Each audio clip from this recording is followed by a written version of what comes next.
اعوذ باللہ من الشیطان الرجیم بسم اللہ الرحمن الرحیم السلام علیکم ورحمۃ اللہ وبرکاتہ۔ قرآن وظائف چینل پر تمام ناظرین کو خوش آمدید۔ امید ہے آپ سب خیریت و عافیت سے ہوں گے۔ دعا ہے اللہ رب العزت آپ کی زندگی میں خوشیوں اور رحمتوں اور برکتوں کی بارش عطا فرمائے۔ ناظرین، آج آپ کی خدمت میں پیش ہے حضرت مالک بن دینار رحمۃ اللہ علیہ کی توبہ کا سبق آموز واقعہ۔ مالک بن دینار رحمۃ اللہ علیہ سے ان کی توبہ کا سبب پوچھا گیا تو انہوں نے کہا، میں ایک سپاہی تھا اور شراب کا رسیا تھا۔ میں نے ایک نفیس باندی خریدی اور وہ میرے دل میں خاص مقام کے مالک بن گئی۔ اس سے میری ایک بچی پیدا ہو گئی۔ میں اس بچی کو حد سے زیادہ پیار کرتا تھا۔ جب وہ زمین پر گھسٹ کر چلنے لگی تو میرے دل میں اس کی محبت اور بڑھ گئی۔ وہ مجھ سے مانوس ہو گئی اور میں اس کے سامنے جب شراب لا کر رکھتا تو وہ آ کر کھینچا تانی کر کے میرے کپڑوں پر شراب بہا دیتی۔ جب اس کے 2 سال ہو گئے تو وہ مر گئی۔ میرے دل کو اس کے غم نے بیمار کر دیا۔ 15 رمضان کو جمعہ کی رات میں شراب کے نشے میں مدہوش تھا۔ میں نے عشاء کی نماز بھی نہیں پڑھی تھی۔ میں نے خواب میں دیکھا کہ سور پھونکا گیا اور قیامت قائم ہو گئی۔ مردے قبروں سے اٹھائے گئے اور تمام مخلوق جمع ہو گئی۔ میں بھی ان میں تھا۔ میں نے اپنے پیچھے سے آہٹ سنی تو مڑ کر دیکھا تو ایک بہت بڑا اژدہا کالے رنگ کا، آنکھیں نیلی ہیں، منہ کھولے میری طرف دوڑ رہا ہے۔ خوف و دہشت کے مارے میں بھاگا۔ راستے میں ایک ستھرے لباس والے شخص کے پاس سے گزر ہوا۔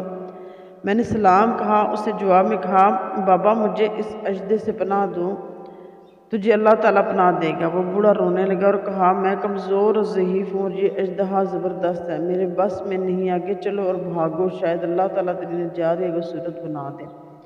میں آگے بھاگنے لگا اور ایک بلند مقام پر چڑھ گیا۔ ادھر سے میں نے جہنم کے طبقات کو جھانک کر دیکھا، ان کی ہولناکیاں دیکھی۔ قریب تھا کہ اژدہے کے خوف سے میں ان میں گر جاتا۔ مجھے کسی نے آواز دے کر کہا کہ چلو یہاں سے، تم یہاں کے رہنے والے نہیں ہو۔ میں اس کی بات سے مطمئن ہو گیا اور وہاں سے واپس لوٹا تو اژدہا میرے پیچھے تھا۔ میں پھر اسی بوڑھے کے پاس آیا اور کہا، بابا میں نے آپ سے درخواست کی کہ اس اژدہے سے میری جان چھڑاؤ، آپ نے کچھ نہیں کیا۔ وہ بوڑھا پھر رونے لگا اور کہا، میں ناتواں ہوں، البتہ تم اس پہاڑ کے پاس جاؤ جہاں مسلمانوں کی امانتیں ہیں، اگر تمہاری کوئی امانت ہو تو تمہاری مدد کرے گی۔ میں نے کہا، دیکھا چاندی کا ایک گول پہاڑ ہے اور اس میں جگہ جگہ سوراخ اور روشندان ہیں اور پردے لٹکے ہوئے ہیں۔ ہر روشندان پر سونے کے دوپٹے ہیں اور ان کے قبضے یاقوت کے ہیں اور آرائش موتیوں کی، ہر پٹ میں ایک ریشمی پردہ ہے۔ جب میں نے پہاڑ کی طرف نظر دوڑائی تو فوراً اس کی طرف بھاگا اور اژدہا میرے پیچھے تھا۔ جب میں پہاڑ کے قریب پہنچا تو ایک فرشتے نے آواز دی، پردے ہٹاؤ، دروازہ کھول دو اور سیدھے کھڑے ہو جاؤ، شاید اس حاجت مند کی یہاں کوئی امانت ہو جو اسے اس کے دشمن سے نجات دلائے۔ میں نے دیکھا پردے ہٹ گئے اور دروازے کھل گئے اور ان روشن دانوں سے بہت سارے بچے میری طرف جھانکنے لگے۔ ان کے چہرے چاند کے مانند تھے۔ اژدہا بھی میرے نزدیک پہنچ چکا تھا۔ میں حیران رہ گیا کہ ان بچوں میں سے ایک نے چلا کر کہا، ابے سب آؤ، اس دشمن کیسے قریب آ گیا ہے۔ چنانچہ وہ جوک در جوک کھڑے ہو کر جھانکنے لگے۔ اچانک میری وہ بچی جو مر گئی تھی وہ بھی ان کے ساتھ جھانک رہی ہے۔ جب اسے مجھے دیکھا تو رونے لگی اور کہا، آئے یہ تو میرے باپ ہے۔ پھر اس نے نور کے جھرمٹ میں تیر کی تیزی کے ساتھ چھلانگ لگائی اور میرے سامنے آ کھڑی ہوئی۔ اس نے اپنا بایاں ہاتھ میری طرف بڑھا کر میرا دایاں ہاتھ پکڑ لیا اور اپنے دائیں ہاتھ کو اژدہے کی طرف بڑھا دیا تو وہ بھاگ گیا۔ پھر اس نے مجھے اٹھایا اور میری گود میں بیٹھ گئی اور اپنے دائیں ہاتھ سے میری داڑھی پکڑ کر کہا، اے ابا جان، کیا مومنوں کے لیے وہ وقت نہیں آیا کہ ان کے دل اللہ کے ذکر کے لیے جھک جائیں؟ میں رونے لگا اور کہا، اے بیٹی، تم لوگ بھی قرآن کو جانتے ہو؟ اس نے کہا، ہم تو تم سے بھی زیادہ قرآن کو جانتے ہیں۔ میں نے کہا، اژدہے کے بارے میں تو کچھ بتاؤ، وہ جو مجھے ہلاک کرنے کے درپے تھا۔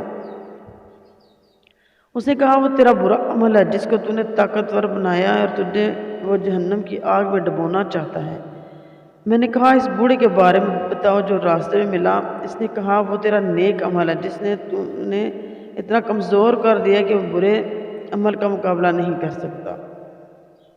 میں نے کہا، اے بیٹی، تو اس پہاڑی میں کیا کرتی ہو؟ اس نے کہا، ہم سب مسلمانوں کے بچے ہیں، ہم یہاں قیامت تک رہیں گے، تمہارے انتظار میں، جب تم آؤ گے تو ہم تمہاری سفارش کریں گے۔ مالک بن دینار رحمۃ اللہ علیہ فرماتے ہیں میں گھبرا کر اٹھا اور صبح کو میں نے شراب چھوڑ دی اور اس کے برتن توڑ ڈالے اور اللہ تعالیٰ سے توبہ کی، یہ میری توبہ کا سبب ہے۔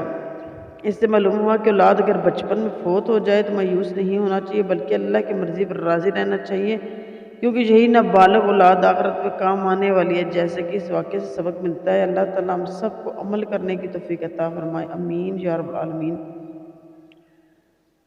ناظرین، اگر آپ نے ہمارے چینل کو سبسکرائب نہیں کیا تو ہمارے چینل کو سبسکرائب کر دیں، ساتھ ہی بیل آئیکن کو پریس کر دیں تاکہ ہماری نئی آنے والی نوٹیفیکیشن آپ کو جلد سے جلد مل سکے۔ اللہ حافظ۔